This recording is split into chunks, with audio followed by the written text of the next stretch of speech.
सुंदरपुर गांव की सुबह हमेशा ठंडी हवाओं और पंछियों की चहचहाहट से होती थी। लेकिन सोहन मोची के घर की सुबह अक्सर चिंताओं में होती थी।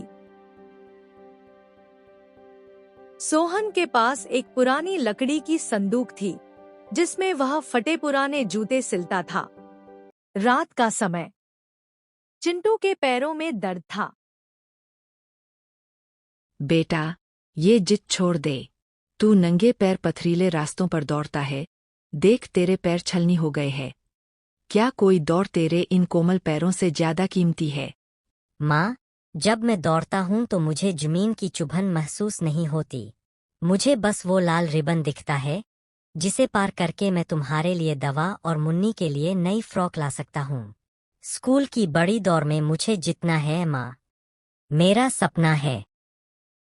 भैया, आप जरूर जीतोगे। एक बाप के लिए इससे बड़ी सजा क्या होगी कि वह दुनिया के जूते सिलता है, पर उसके बेटे के पास अपनी पैरों की हिफाजत के लिए एक जोड़ी चप्पल तक नहीं। चिंटू, शायद मेरी मेहनत में ही कोई कमी रह गई। नहीं पिताजी, आपने हमारे लिए कितना संघर्ष किया है। सब ठीक हो जाएगा, बस आप हिम्मत मत हारना। अगले दिन सोहन शहर से लौट रहा था। अचानक मौसम बदल गया और बिजली कड़कने लगी। सोहन एक गुफा के पास पहुंच गया। ये कैसा गुफा है? अगर मैं घर नहीं पहुंचा तो मेरा परिवार भूखा सो जाएगा। लेकिन मुझे इस गुफा में रहना होगा। सोहन गुफा के अंदर जाता है।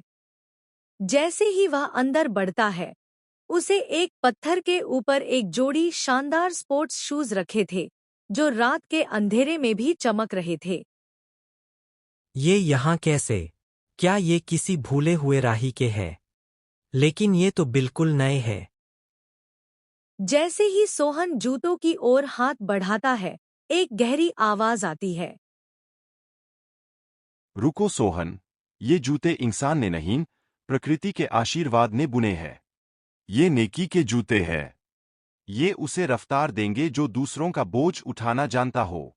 क्या तुम्हारा बेटा इस भारी शक्ति को संभालने के काबिल है? महाराज, मेरा बेटा सोने जैसा शुद्ध है। उसे रफ्तार की भूख नहीं, बस अपने परिवार के दुखों को दूर भगाने की चाहत है। मुझे ये जूते दे दीजिए, बदले में आप मेरी जान ले ले। तुम्हारी निस्वार्थ ममता ही इस जादू की चाबी है।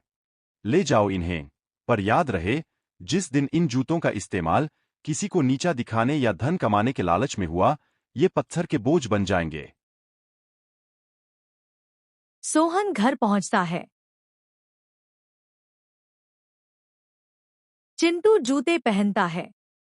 जूते उसके पैरों के आकार के अनुसार पूरे फिट हो जाते हैं। खुश होकर चिंटू कहता है, पिताजी, ऐसा लग रहा है कि मैं बहुत दूर तक जा सकता हूँ। चिंटू दौड़ने की कोशिश करता है और एक पल में गांव के दूसरे छोर पर पहुंच जाता है।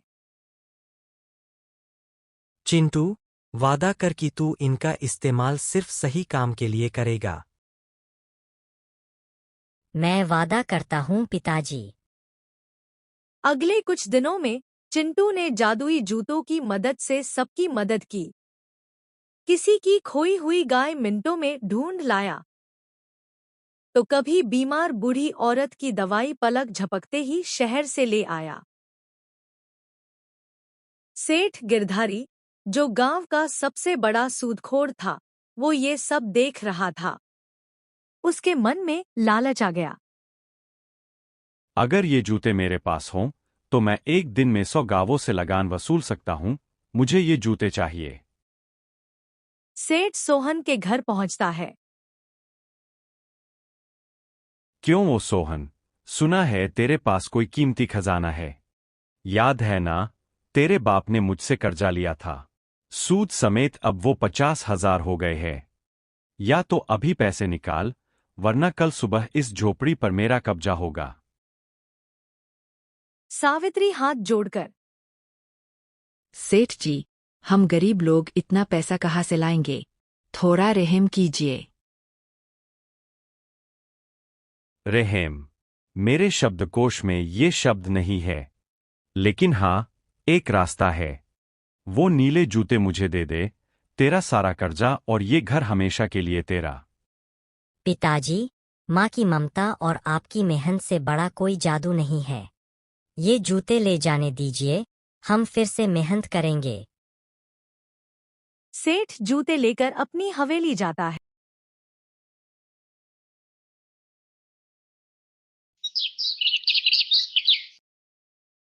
अगले दिन सुबह गांव में हाहाकार मच जाता है। अचानक तेज आंधियां चलने लगती है और सब तहस नहस होने लगता है। अरे, ये क्या हो रहा है? जल्दी करो, ये जूते पहनाने में मेरी मदद करो। मैं सबसे पहले यहां से सारा सोना लेकर भागूंगा। जैसे ही सेठ जूते पहनकर भागने की कोशिश करता है, जूते अचानक लोहे सा भारी हो जाता है। सेठ का पैर जमीन से चिपक जाता है। उफ, ये इतने भारी क्यों हो गए? मुझे बचाओ, मैं उड़ जाऊंगा, कोई मदद करो। पूरा गांव में लोग इधर उधर भाग रहे थे।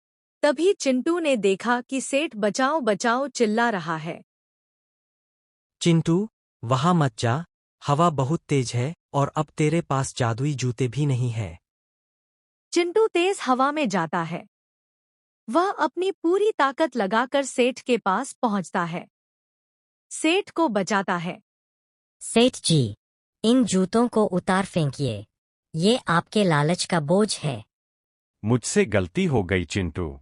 मुझे ये जूते नहीं चाहिए, मुझे अपनी जान चाहिए। मुझे माफ कर दो सोहन भाई। जैसे ही सेठ के मन से लालच खत्म हुआ और उसने सच्चा पश्चाताप किया, जूते अचानक हल्के हो गए। वे सेठ के पैरों से निकल गए और खुद बखुद हवा बंद हो गई। चिंटू ने जूते पहने, गांव वाले बहुत खुश हुए। हवा रुकने के बाद गुफा से वही नीली रोशनी प्रकट हुई। चिंटू, सोहन, आज तुम दोनों ने साबित कर दिया कि निस्वार्थ प्रेम और क्षमा दुनिया के सबसे बड़े जादू है। अब इन जूतों का उद्देश्य पूरा हुआ। देखते ही देखते जूते हवा में गायब हो गए। सेठ गिरधारी ने अपना सारा धन गांव के स्कूल और अस्पताल के लिए दान कर दिया और सोहन का कर्जा हमेशा के लिए खत्म कर दिया। चमत्कार केवल उन्हीं के साथ होते हैं जिनके इरादे नेक और दिल साफ होते हैं। मेहनत का कोई विकल्प नहीं होता और नेकी कभी बेकार नहीं जाती।